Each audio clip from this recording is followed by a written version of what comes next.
Assalamualaikum warahmatullahi wabarakatuh. Apa kabar sahabat? Mudah-mudahan kita selalu dalam lindungan Allah Subhanahu wa Ta'ala. Kali ini saya akan mengangkat komentar dari sahabat kita yang insya Allah ini akan memotivasi kita selaku berusaha untuk beriadah kepada Allah dan bertakarrub mendekatkan diri kepada Allah Subhanahu wa Ta'ala. Namun sebelumnya, yang belum subscribe silahkan subscribe ke channel ini untuk ikut berpartisipasi mensyiarkan Islam melalui channel HN Official ini. Baik sahabat, di dalam komentarnya beliau mengatakan, saya bersolawat Jibril intens sejak 1,5 tahunan yang lalu. Rata-rata 8.000 atau lebih sering 10.000 kali sehari. Masya Allah sahabat, banyak sekali ini. Saat saya kehilangan pekerjaan tahun 2021 pun tunjangan-tunjangan. Ganti pekerjaan di sekolah berbeda namun dengan gaji jauh lebih kecil tanpa tunjangan. Masya Allah, tabarakallah, 3 tahun berikutnya dapat rezeki nomplok 80 juta, alhamdulillah. Bonus rajin bersolawat, makin dekat batiniah dengan baginda Rasulullah Shallallahu Alaihi Wasallam. Jadi ini komentar. Memang sengaja komentar ini tidak saya crop sahabatnya biar sahabat tahu kalau ini benar-benar komentar dari sahabat-sahabat yang lain semua. Nah, begini sahabat, saat kita sudah inten istiqomah bersolawat, bertakarrub kepada Allah dengan zikir-zikir yang lain juga tentunya, ketika kita sudah mencapai puncak pada keimanan, maka Allah akan menguji kita sahabat. Dalam Al-Quran Allah berfirman, ahasiban nasu ayyutsraku ayyaqulu amanna wa hum la yuftanun. Jangan mereka kira setelah mereka mengucapkan beriman kepadaku, kata Allah, kemudian mereka tidak diuji. Tidak, kata Allah. Ketika kita sudah memutuskan untuk mendekatkan diri kepada Allah dengan tingkat yang lebih tinggi, maka pasti Allah akan uji sahabat, siapapun itu. Karena itu, misalkan ada seseorang yang telah rutin istiqomah mengamalkan sholawat ataupun berzikir, mencari wasilah untuk bertakarrub kepada Allah dengan cara apapun, maka saat akan mencapai puncak keimanan pasti akan Allah uji sahabat. Karena ini memang sudah janjinya Allah di dalam Al-Quran. Jangan kira ketika kita sudah bertekad untuk meriadahi, untuk beriadah, untuk mendekatkan diri kepada Allah, kemudian tidak akan ada ujian. Tidak, kata Allah. Allah tidak melupakan hal itu. Maka diturunkanlah ujian bagi kita. Untuk apa ujian tersebut? Untuk meningkatkan derajat kita di sisi Allah Subhanahu wa Ta'ala.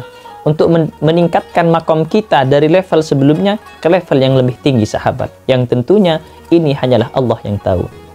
Kalau seandainya sahabat, kita diujinya dari segi ekonomi. Seperti audiens saya yang berkomentar tadi itu, yang awalnya pekerjaannya sudah enak, kemudian dipecat, dihilangkan pekerjaannya oleh Allah, maka orang-orang yang beriman akan yakin bahwasanya dia akan mendapat pekerjaan yang lebih baik lagi. Tapi malah katanya pekerjaan yang terjadi sekarang itu justru lebih kecil dari pekerjaan sebelumnya. Apakah ini Allah mengecewakan kita? Tidak sahabat. Justru inilah tahap ujian yang Allah sedang berikan kepada beliau. Dan pada akhirnya, kenyataannya secara rezeki, baik itu nominal atau keberkahan, ternyata Allah tetap berikan malah yang berkali-kali lipat lebih besar dari gajinya sebelumnya sahabat. Karena itu, orang yang keimanannya sudah mentok kepada Allah, tauhidnya sudah fokus kepada Allah, tidak akan mudah menyalahkan siapapun sahabat. Karena dia yakin semua yang terjadi berasal dari Allah Subhanahu wa Ta'ala. Dan semua yang terjadi itu tidak akan terjadi, tidak akan diberikan oleh Allah, kecuali akan ada hikmah luar biasa yang akan diberikan setelahnya kalau dia kuat sahabat. Kebanyakan kadang kalau tidak mengerti, ketika sudah istiqomah membaca sholawat, bahkan sampai 10.000, seperti beliau ini tadi, ketika diuji, kok tambah malah dipecat dari pekerjaannya, kadang-kadang justru malah berhenti. Kenapa? Karena tidak mengerti, tidak kuat. Dikiranya, oh berarti sholawat ini justru malah tambah memperburuk dirinya. Padahal tidak sahabat. Tidak ada yang namanya bertakarrub kepada Allah dengan cara apapun, lebih-lebih sholawat, kemudian akan dirugikan oleh Allah. Tidak. justru akan dinaikkan levelnya ke tingkat yang lebih tinggi lagi. Ketika nanti di tingkat lebih tinggi ini sudah mencapai puncak keimanannya lagi, maka akan diuji lagi oleh Allah sampai ke tingkat lebih tinggi lagi, sahabat. Jadi begitulah cara Allah menguji kita, dan tentunya yang tahu hanyalah Allah Subhanahu wa taala. Yang terpenting ujian ini hanyalah untuk meningkatkan level keimanan kita kepada Allah. Tidak pernah Allah itu akan merugikan diri kita, sahabat. Walaupun secara pekerjaan misalkan Allah kurangi, tapi dari segi takaran rezeki justru Allah tambahi berkali-kali lipat, sahabat. Contoh lagi, sahabat, ada seorang yang tidak punya, dalam tanda kutip, ekonominya menengah ke bawah. Dia punya anak baru lulus SMA, sahabat, dan ingin menguliahkan anaknya. Karena tidak punya uang dan mendengarkan ceramah-ceramah tentang riyadhah seperti ini, akhirnya orang tua ini riyadhah, sahabat, dengan tujuan agar mendapat rezeki untuk menguliahkan anaknya. Dan setelah 40 hari riyadhah, ternyata Masya Allah, sahabat, bukannya mendapat rezeki, malah sepeda yang digunakan setiap hari untuk mencari rezeki itu malah hilang, sahabat, dicuri oleh pencuri. Sampai di sini, apakah kemudian Allah akan mengecewakan orang ini? Kalau orang yang tidak paham, kalau orang yang dalam tanda kutip kurang berilmu, maka mungkin dia akan putus asa dan mengeluh pada Allah. Tapi tidak dengan orang ini, sahabat, tidak dengan keluarga yang sederhana ini. Walaupun sepeda yang digunakan untuk mencari rezeki sudah hilang, tapi dia tetap optimis bahwasanya riyadhahnya tidak akan pernah dikecewakan. Akhirnya apa yang terjadi, sahabat? Anaknya ini memang betul tidak jadi kuliah. Anaknya ini tidak jadi kuliah, tapi bekerja menjadi tukang adzan di masjid, sahabat. Nah, Masya Allah, beberapa bulan berikutnya, tidak sampai setengah tahun, kurang lebih 3 bulan katanya, ternyata anak yang adzan di masjid ini, sahabat, ada seorang juragan besi asal Madura itu yang mendengar adzannya anak ini, sahabat. Kemudian ditanya anak ini oleh juragan besi ini, "Nak, kamu masih muda, apakah kamu tidak kuliah?" Maka dijawab oleh anak ini kalau dia itu tidak punya biaya, katanya. Akhirnya, singkat cerita, sahabat, anak ini direkrut bekerja oleh bapak ini, sahabat, oleh juragan tadi itu, juragan besi tadi itu. Direkrut menjadi supir.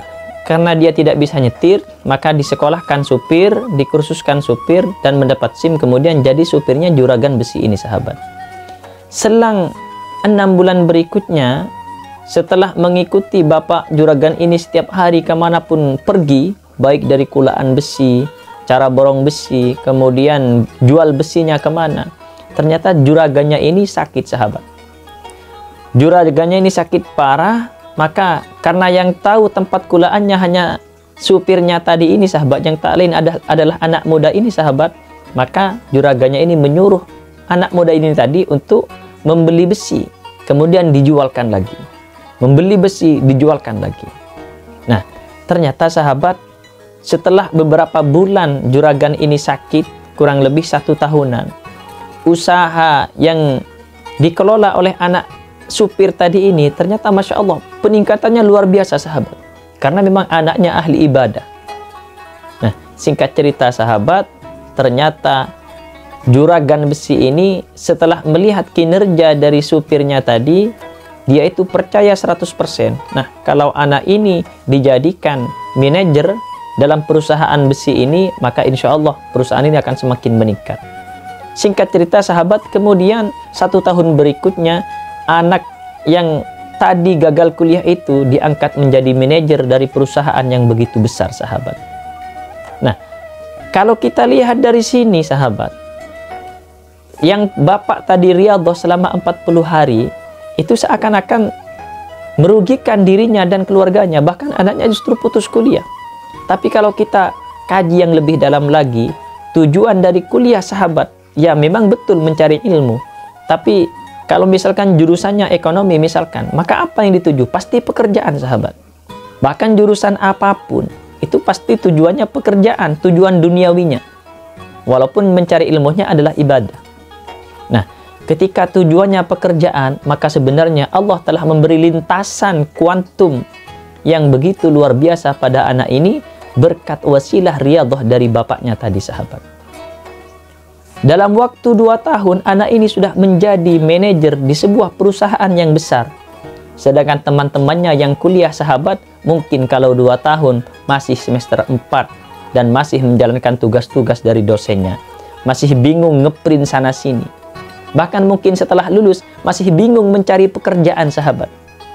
Tapi anak yang dengan jalur langit ini, walaupun tidak kuliah, dalam waktu 2 tahun sudah menjadi manajer di perusahaan yang besar. Inilah cara Allah, sahabat.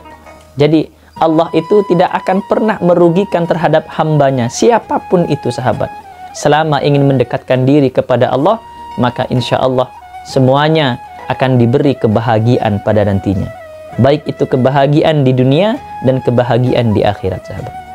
Jadi inilah salah satu sharing saya pada kali ini, sekaligus menjawab komentar yang dari sahabat kita. Mudah-mudahan apapun hajat kita, apapun zikir kita, mudah-mudahan diijabah oleh Allah Subhanahu wa Ta'ala, dan kita senantiasa mendapat pertolongan dari Allah untuk mendapat keimanan yang tinggi, mendapat keyakinan yang diridhai oleh Allah. Amin ya rabbal alamin.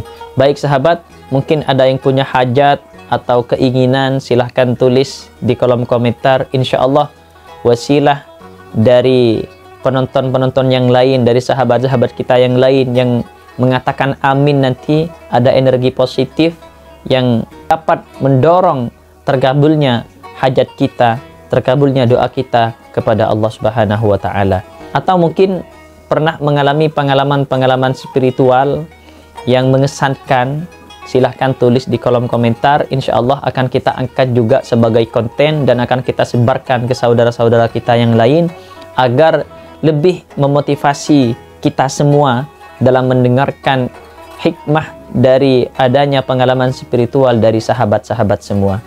Demikian sharing saya kali ini, semoga bermanfaat. Saya akhiri, wassalamualaikum warahmatullahi wabarakatuh.